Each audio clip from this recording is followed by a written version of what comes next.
How does a potassium ion channel work? Well, once we go through this story, you're going to understand that it was a dilemma for a long time, and they actually awarded the Nobel Prize for the discovery of how this system worked.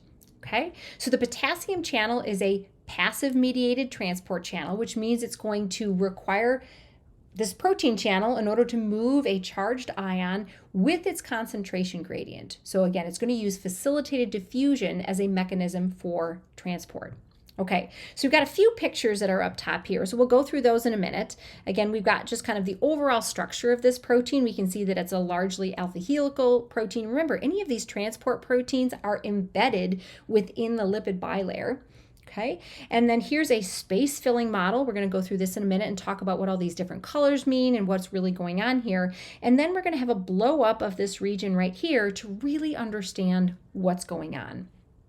Well, why was this something that sort of stymied people for a while? Well, we've got a sodium cation here, which is much smaller than a potassium cation. So for a long time, people couldn't understand how could we essentially have a gate, a hole, a passageway that was big enough to allow a potassium cation, but then not allow the smaller sodium ion. So it wasn't until we had a crystal structure here and that we really put some thermodynamics into our understanding here that we really were able to rationalize how this channel, this ion channel works. Okay, so let's take a second here and let's blow up on this structure so we can look at the space filling model. We can understand kind of what these different colors mean. So remember, a space filling model is important because it reminds us, even though it's easy to see what this looks like and understand that there's alpha helices, this is a little bit misleading because it seems to indicate that there's a lot of empty space that's here. Well, once we fill in where all of the space filling electrons are in all of these atoms, we recognize that there's not a lot of open space. But importantly, we can see that there's certain colored regions here that indicate that there are regions that have different charge that we have on them. Anything that's going to be negatively charged is going to be red in color. You can remember that oxygen tends to be red. When we have things that are have oxygen here, they're going to tend to be things like hydroxyl groups or, importantly, carboxylic acids, which are going to be deprotonated at physiological pH, so they will be negatively charged. So this represents generally acidic residues that are deprotonated and contributing a negative charge. If we look over and find anything that's blue in color, that's going to be positively charged. And this is going to be because we've got basic amino acids like our histidine, our arginine, and our lysine, and those are going to be nitrogen containing, and they are going to be things that are going to be protonated at physiological pH. And so they are going to be positively charged. So remember those colors. Anything that we see that's white or yellow, that tends to be nonpolar. Okay, so this is what we have here.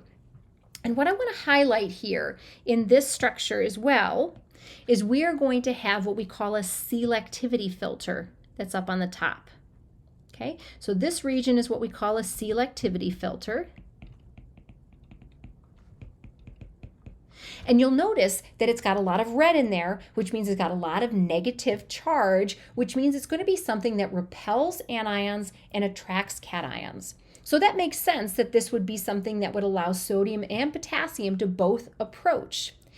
Now, we still haven't gotten to the piece that sort of understands why we're able to let the smaller or the bigger potassium ion through, but not the smaller sodium ion. So to understand sort of what happens there, we have to move past the selectivity filter and move into this region that we have here, which allows for our sodium and potassium discrimination.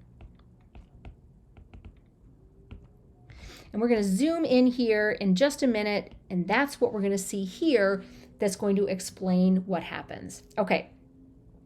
So this story really is oversimplified if we just consider a sodium cation being smaller than a potassium cation, okay? Because what we have to remember is all of these basically are ions that are solvated. So these ions are solvated. Okay. Nope. Okay.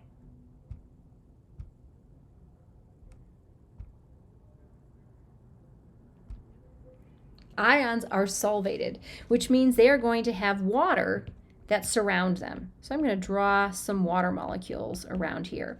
And importantly, when we have this coat of water on, if you will, it makes these ions larger.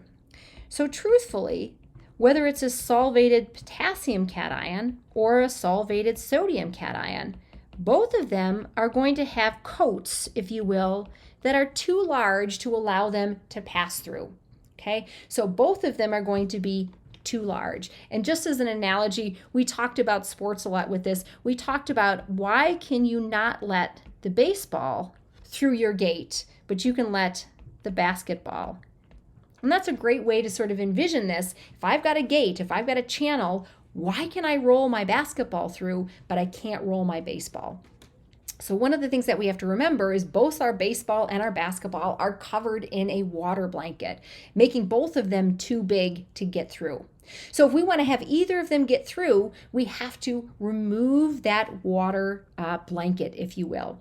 So highlighting what we have that's holding that water blanket on, we've got ion-dipole interactions. And there, again, in both cases, we've got ion-dipole interactions.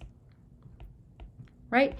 That's a favorable intermolecular force. We've talked about IMFs a lot. So these hydrated metals are too big to pass, either one of them, so we must remove water to allow them to pass through. So hydrated metals are too big to pass. Okay, so we must remove our water. Now, that is breaking an intermolecular force. We must break these ion-dipole interactions. So that involves breaking our intermolecular forces, that ion-dipole interaction. And hopefully we've gotten to the point in this course where we remember that it is an enthalpic cost. So that cost again is enthalpy.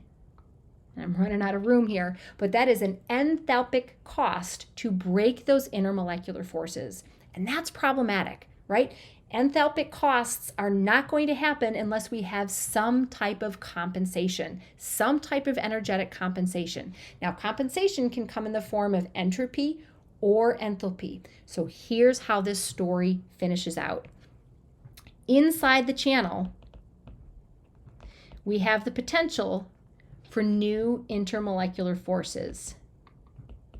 Okay, new intermolecular forces. We can have new ion-dipole interactions. So we're going to zoom in here for a second and look at this. But in this section that I've highlighted in orange, we are going to have new ion-dipole interactions. So a new intermolecular force. Okay, this is going to happen. We're going to zoom in and we're going to see where and why for a second with backbone atoms. And importantly, this is our enthalpic gain. So making those new interactions is an energetic gain. And again, that is enthalpy. Okay? So when we sort of role played and acted this out in class, remember we had students on each side of a pathway that I was walking up and down between, right? When I had my water coat on, I was too big to walk through that pathway. But it was an energetic cost to take that coat off. And then I said, I need to compensate for the energy that it took to take that coat off by making new interactions. If I was sodium trying to make that interaction, I had my little T-Rex arms. I was too small to reach out and make those new ion-dipole interactions. But if I was potassium and I was bigger, I was just the right size to reach out and make those new interactions. So again, zooming in here and seeing, here's our metal ions here. Okay, these are the metal ions that are either sodium or potassium, right? Now, if we are sodium, that's going to mean that once we come through here and we shed our waters of hydration and we come inside here, we are not big enough to reach out to these oxygen atoms here that are part of that NC-alpha carbonyl backbone. We are too small to be able to effectively make those new ion-dipole intermolecular forces, so we cannot compensate for the energy for taking off our coat.